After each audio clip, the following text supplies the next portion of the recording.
కృష్ణా జిల్లాలో ఆవనిగడ్డ నియోజకవర్గం కూటమి విజయం సాధించింది. ఆవనిగడ్డలో పోటీ చేసిన మండలి బుద్ధప్రసాద్ వైసీపీ అభ్యర్థి సింహాద్రి రమేష్ బాబుపై 46,434 ఓట్ల మెజార్టీతో గెలుపొందారు. ఈ సందర్భంగా ప్రజలు తనను గెలిపించినందుకు అభినందనలు తెలియజేశారు.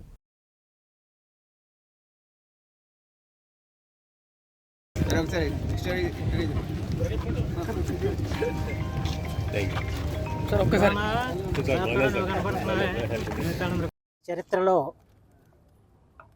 సువర్ణ అక్షరాలతో లిఖించదగిన రోజు ఈరోజు.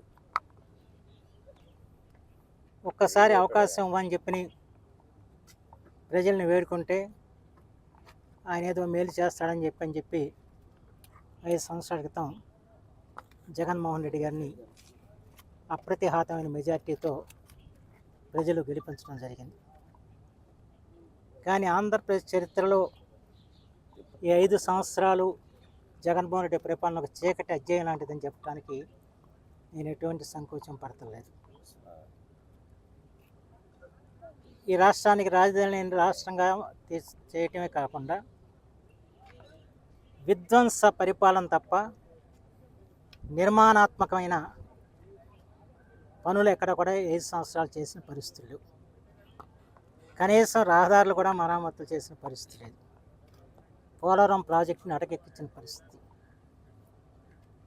అన్నిటికంటే కూడా భారత రాజ్యాంగం మనకు కల్పించిన హక్కులన్నీ కూడా హరించిన ప్రభుత్వం ఏదంటే జగన్మోహన్ రెడ్డి ప్రభుత్వం. వ్యక్తి స్వేచ్ఛ లేకుండా పోయింది. మాట్లాడే హక్కు మనకు రాజ్యాంగం కల్పిస్తే దాన్ని కూడా తీసేసుకున్న పరిస్థితులు వచ్చాయి. చివరికి మీ మీడియా మీద కూడా దాడులు జరిగిన పరిస్థితి తెలుసు. సాంఘిక మాధ్యమాలు ఎవరైనా పోస్ట్ పెడితే వాళ్ళని తీసుకెళ్ళి అరెస్ట్ చేసిన పరిస్థితులు చూశారు. ఈ రకంగా ఒక చీకటి పాలనని 5 సంవత్సరాలు చవిచూడటం జరిగింది. తెలుగు ప్రజలు ఎంత తెలివిగలవారు, తెలుగు ప్రజలు ఎంత చైతన్యవంతులు అన్నది ఈరోజు వారు ఇచ్చిన తీర్పు ద్వారా మాత్రం తేట తెలియమైందని చెప్పి మాత్రం మనం చేస్తున్నాం. ఎప్పుడు కూడా అటు శ్రీకాకుళం నుంచి నెల్లూరు వరకు కూడా కూడబలుక్కుని ఓటేసినట్టే వేస్తారు. ఏకపక్షంగా నిర్ణయం జరుగుతూ ఉంటాయి. ప్రతి మన సమైక్యాంధ్రలో ఉన్నప్పుడు అలాగే జరిగింది, ఆ తర్వాత రాష్ట్ర విభజన జరిగిన తర్వాత కూడా అలా జరిగింది. అయితే మున్నెన్నడూ లేని విధంగా ఇవాళ అద్భుతమైన విజయాల్ని ఇవాళ కూటమికి ఇవ్వటం జరిగింది. ఇంత పెద్ద ఎత్తున మెజార్టీలు ఎప్పుడు కూడా గతంలో వచ్చిన పరిస్థితులు లేవు. చాలా నేరో మెజార్టీలతో గెలిచిన పరిస్థితులు మీకు తెలుసు. మా ఆవనిగడ్డ నిజంగా ఎప్పుడు కొన్ని వందల ఓట్లతోనే గెలవటం వాడటం జరిగేది. అలాంటి చోట కూడా వాళ్ళు దాదాపు 48,000 ఓట్లతో వాళ్ళ గెలుపొందే పరిస్థితి వచ్చిందంటే వాళ్ళ ప్రజలు ఎంత తిరుగుబాటు చేశారో ఒకసారి అర్థం చేసుకోవాల్సిన అవసరం ఉంది. ఈ సందర్భంలో పవన్ కళ్యాణ్ గారిని ప్రత్యేకించి ఆయన్ని అభినందించాల్సిన అవసరం మాత్రం అంతేనా ఉంది.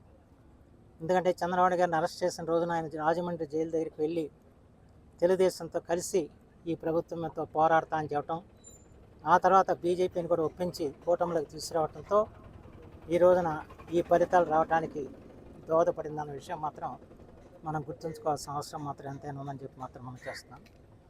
అలాగే చంద్రబాబు నాయుడు గారు ఒక అభివృద్ధి కాముకుడు, దార్శనికుడు, ముందు చూపు గల నాయకుడు.